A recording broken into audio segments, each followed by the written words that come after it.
President Trump has announced he will break with decades of U.S. foreign policy and move the U.S. Embassy in Israel from Tel Aviv to Jerusalem. The move has already stirred up a polarized response.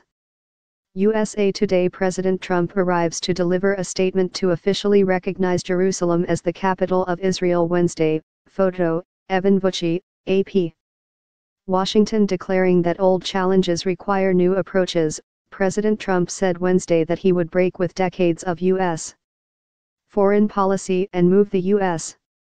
Embassy in Israel from Tel Aviv to Jerusalem. I have determined that it is time to officially recognize Jerusalem as the capital of Israel, Trump said from the White House. This is nothing more or less than a recognition of reality. It is also the right thing to do. It's something that has to be done.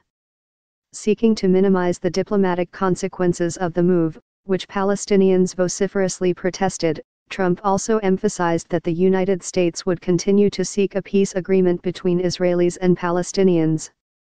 This decision is not intended in any way to reflect a departure from our strong commitment to facilitate a lasting peace agreement, Trump said. Long-standing issues about the boundaries of Israeli-controlled Jerusalem should remain subject to negotiations between the sides, he said.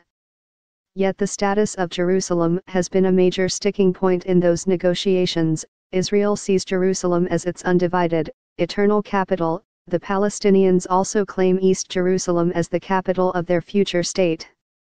Without question, Jerusalem is one of the most sensitive issues in those talks, Trump acknowledged. Every other country, including the United States, has established its embassy in Tel Aviv in an attempt to stay neutral on the issue.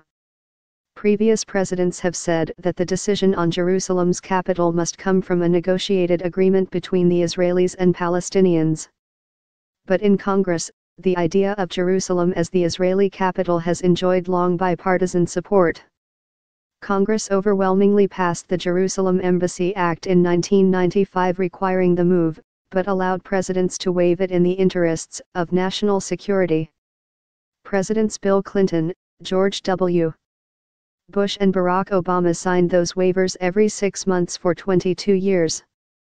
Trump said the decision was long overdue and suggested that previous presidents lacked the courage to make the move, based on the belief that delaying the recognition of Jerusalem would advance the cause of peace. The record is in: after more than 2 decades of waivers, we are no closer to a peace agreement between the Israelis and the Palestinians, he said. But Trump's action appeared to put such an agreement even further out of reach. Palestinian Authority President Mahmoud Abbas said Trump had unilaterally withdrawn from the peace process, and that the move could lead us into wars that will never end.